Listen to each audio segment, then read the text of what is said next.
semuanya, hari ini kita belajar tentang getaran. Saat senar gitar dipetik, tampak adanya getaran yang terjadi. Getaran antara satu senar dengan senar lain dapat menimbulkan nada-nada yang indah saat dimainkan oleh orang yang ahli di bidangnya. Bukan hanya senar gitar saja yang dapat memunculkan getaran. Bandul atau pendulum pun jika bergerak bolak-balik seperti ini akan menimbulkan getaran juga. Di video ini kita akan bersama-sama mempelajari konsep getaran. Perhatikan gerakan bandul berikut.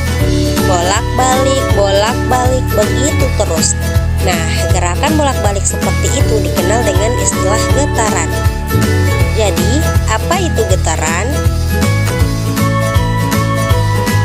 Getaran adalah gerak bolak-balik secara berkala melalui titik kesetimbangan. Pada saat bandul ini diam, artinya benda pada titik setimbang. Nah, sekarang mari kita tarik bandul ke sebelah kanan, kemudian lepaskan. Pada saat kita menarik ke kanan dan bandul tersebut kembali lagi ke kanan, itu artinya bandul telah melakukan satu getaran. Perhatikan cara menghitung getarannya ya. 1, 2, 3, 4. Seperti itu ya. Kalau pertama kali ditarik ke kiri, setelah dilepaskan kembali ke kiri lagi, berarti satu getaran juga. Untuk mempermudah, kita gunakan huruf bantu ya. Misalnya saat setimbang diberi huruf B, sebelah kiri huruf A, dan sebelah kanan huruf C. Satu getaran jika dimulai dari kiri adalah A, B, C, B, A.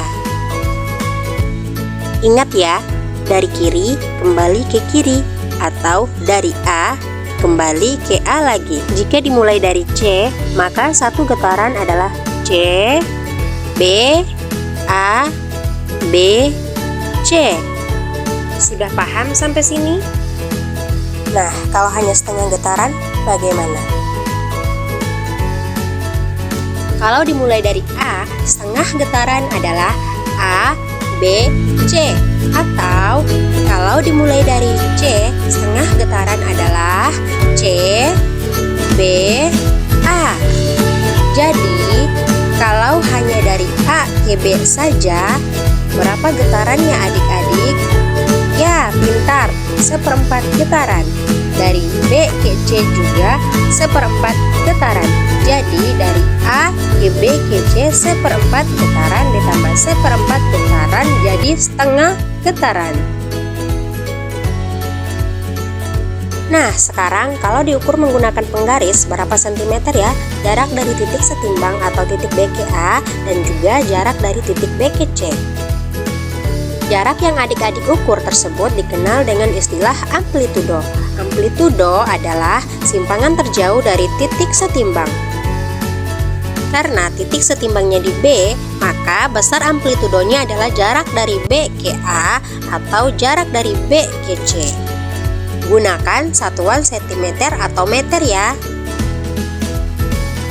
Selain amplitudo, terdapat dua besaran lain terkait dengan getaran, yaitu frekuensi dan periode. Frekuensi adalah banyaknya getaran tiap waktu atau detik. Sesuai dengan arti frekuensi, banyak getaran tiap waktu, maka secara matematis dapat dituliskan seperti ini. F sama dengan N dibagi T. F adalah frekuensi dengan satuan Hertz. N adalah banyaknya getaran. Dan T adalah waktu dengan satuan sekon atau detik. Contoh soalnya seperti ini. Perhatikan gambar berikut. Sebuah bandul bergetar dari A, B, C, B, A selama 2 sekon. Berapakah frekuensi bandul tersebut? Nah, pertama-tama kita harus menentukan berapa jumlah getarannya. Bandul tersebut bergetar dari titik A, B, C, B, A. Artinya bergetar sebanyak 1 putaran. Jadi yang diketahui N-nya sama dengan 1 getaran dalam waktu atau T sama dengan 2 sekon. Nah, yang ditanyakan berapa frekuensinya atau F. Untuk menjawab soal ini, ingat ya cara menghitung frekuensi. F sama dengan N per T. Agar tidak lupa, cara mengingatnya fanta. Fanta artinya F sama dengan N per T. Kita masukkan N sama dengan 1 getaran dibagi T-nya sama dengan 2 sekon. Jadi 1 dibagi 2 adalah 0,5 Hz. Periode adalah waktu yang diperlukan untuk melakukan 1 getaran. Secara matematis ditulis T besar sama dengan T per N. Rumus ini dibaca tetanus ya. T besar sama dengan T kecil per N. Tetanus.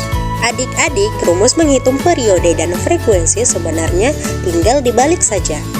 N per T. Kalau periode, T besar sama dengan T kecil per N. Karena frekuensi dan periode saling berkebalikan, maka berlaku persamaan sebagai berikut. F sama dengan 1 per T dan T sama dengan 1 per F. Contoh soalnya seperti berikut ini. Frekuensi suatu getaran adalah 5 Hz. Tentukan yang A periode getaran, yang B banyaknya getaran selama 2 menit. Nah, untuk menjawab soal A yaitu periode getaran. Ingat ya, hubungan antara periode dan frekuensi. T besar sama dengan 1 per F.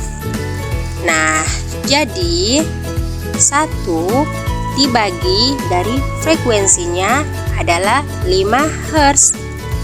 Jadi 1 dibagi 5 Hz sama dengan 0,2 satuannya sekon. Mudah kan? Untuk bagian B yang dicari adalah banyaknya getaran selama 2 menit. Nah, yang diketahuinya berarti waktu atau T sama dengan 2 menit. Dan ingat, harus dalam satuan sekon. Jadi 2 dikali 60 sekon sama dengan 120 sekon. Selanjutnya yang ditanya adalah banyaknya getaran. Banyaknya getaran dilambangkan dengan huruf N. Nah, untuk menjawab soal ini, kita bisa menggunakan 2 rumus loh. Kita bisa menggunakan rumus fanta atau F sama dengan N per T. Atau kita juga bisa menggunakan rumus tetanus. T sama dengan T kecil per N. Tapi jangan banyak-banyak, cukup pilih salah satunya. Misalnya, kita ambil persamaan pertama. F sama dengan N per T atau fanta. Karena yang ditanya nilai N, maka persamaannya menjadi seperti ini. N sama dengan F dikali T. Nah, ini adalah frekuensinya ya, 5 Hz. Untuk T, kita pakai 120 sekon. Jadi, 5 dikali 120 adalah 600 getaran. Nah, seperti itu. Kalau tadi kita pelajari konsep getaran pada bandul, bagaimana dengan pegas? Kalau pegas ini diberi beban, pasti pegasnya akan bergerak turun naik. Gerak turun naik berulang ini sama saja getaran. Lihat, kedua pegas ini diberi beban yang berbeda. Jika pegas dalam kondisi diam artinya dalam posisi setimbang. Garis hijau adalah batas titik setimbang. Pada saat ditarik ke bawah kemudian dilepaskan, pegas akan naik turun di antara titik kesetimbangan. Itulah getaran pada pegas. Nah, berikutnya adalah contoh-contoh getaran.